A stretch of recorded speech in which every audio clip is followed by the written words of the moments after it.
So I went to a displaced people's camp where there were just thousands of people. So this was an abandoned school where people were coming to stay. There were thousands of people. Over half of them are children. And there was a classroom, if you imagine the classroom, maybe double the size of this room, where 50 people have to sleep all at once, on the concrete floor.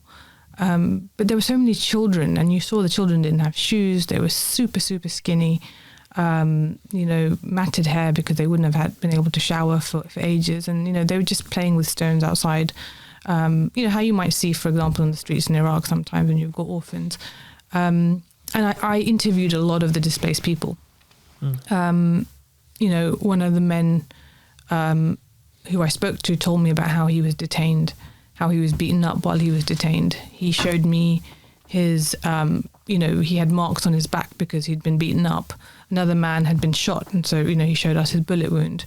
So the persecution that these people were going through was really, really horrific. And then the same with the women. I don't want to sort of trigger anyone, so there's sort of a trigger warning here, I guess.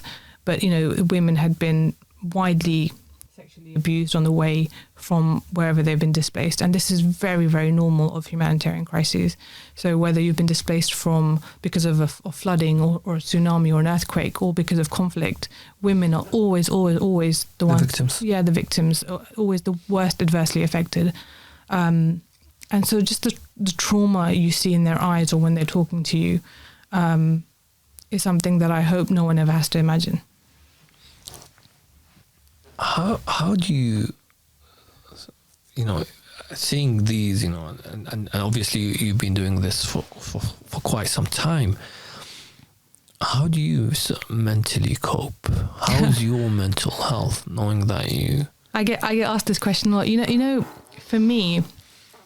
So they say that 40% of humanitarians need therapy, which I don't think I need yet, alhamdulillah. Do you know what I think it is? I think for me, when I'm sitting here in the UK and I see it on the news and I'm not able to do anything and I'm feeling helpless, that affects me more than when I'm actually out there being able to help, being able to speak to these people and seeing how resilient they are.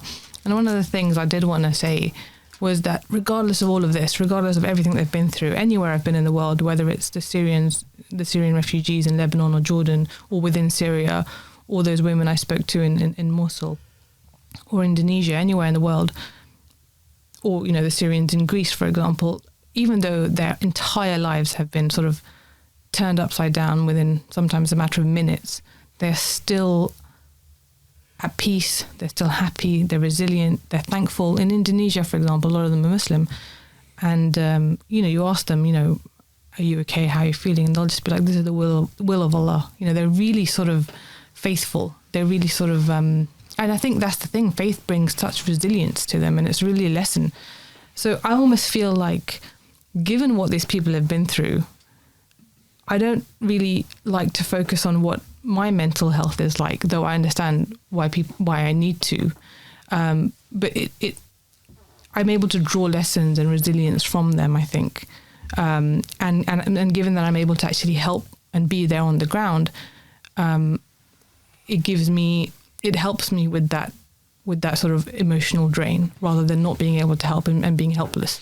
You mentioned a few times, you say when I was talking to them, when they were talking to me, you do a lot of talking with these people, and I feel sometimes, and this is just a lot of these people just want to talk sometimes. Is that something that you always do when you especially with women? I'm guessing because you mentioned that sometimes with the women, they'll probably feel more comfortable speaking about what maybe they went through, or even not necessarily ask for help, as in financial help or food, but they'd rather just want to sort of talk. So it's part of my role to kind of gather case studies to see what the need is, to see what people, and we're obviously very careful about how we phrase questions and that kind of thing, to make sure that we're not sort of bringing up past trauma. But it's part of my role to sort of understand what the need is and to see how our work is helping or impacting them. So before I speak to them, I always explain sort of why I'm speaking to them and, who I am and where I come from. And then I show them pictures of my family or my life back here in the UK. Because if I'm sort of delving into their life, or if I'm, imposing and asking them to tell me about themselves, then I think it's only right that I sort of tell them a bit about myself. But yeah, more often than not, they do want the world to know what's going on. They do want people to know what they've been through. Especially if it's conflict. But yeah, I think, talking it out sometimes just helps. And I'm very, very blessed because there are so many refugees around the world who will raise their hand and dua for me, for example, or for my parents. And, so many countless all around the world. I don't even know who or what their names are sometimes. I might not be able to remember, but in that way, I'm very, very blessed. And again, from them, you can really pull resilience from them just because they're so strong even after everything they've been through. With regards to the Muslims you mentioned in Indonesia and others, then maybe even Christians or even people, how does what's God's role within their lives? How do they, you mentioned the ones in Indonesia who it was because of an earthquake and tsunami. Indonesia, yeah. Mm-hmm. So how did they, how have they got this patience, this will to say, this is alhamdulillah, it's a blessing, but it's the will of Allah. Do you see that quite a lot? I see that in all the Muslim refugees and the non-Muslim. I feel like the less people have, the more faithful they are, or the more at peace they are. And this is the thing often, except for maybe in Syria, where they were all quite like middle-class, wealthy people before the war started. Normally, in most of the crisis situations I've been to, the people that have been displaced or are refugees are already from quite poor villages or areas, but they're always very happy, sort of at peace people. And every time, in Indonesia, for example, they were very sort of resigned to the fact that this is Allah's will, and they are very accepting of it. And I feel like there's almost a piece of research to be done there about how faith can be used as a resilience tool in situations like this. Because everywhere, whether it's Syrian refugees or the Indonesians, everyone is almost thankful or very sort of, I don't know what the word is, but they sort of resign themselves to the fact that this is Allah's will, and they're accepting it, and they're happy, and they're at peace with it. Tawakkul, maybe. Tawakkul, absolutely. They leave everything in Allah's hands, which is quite difficult sometimes.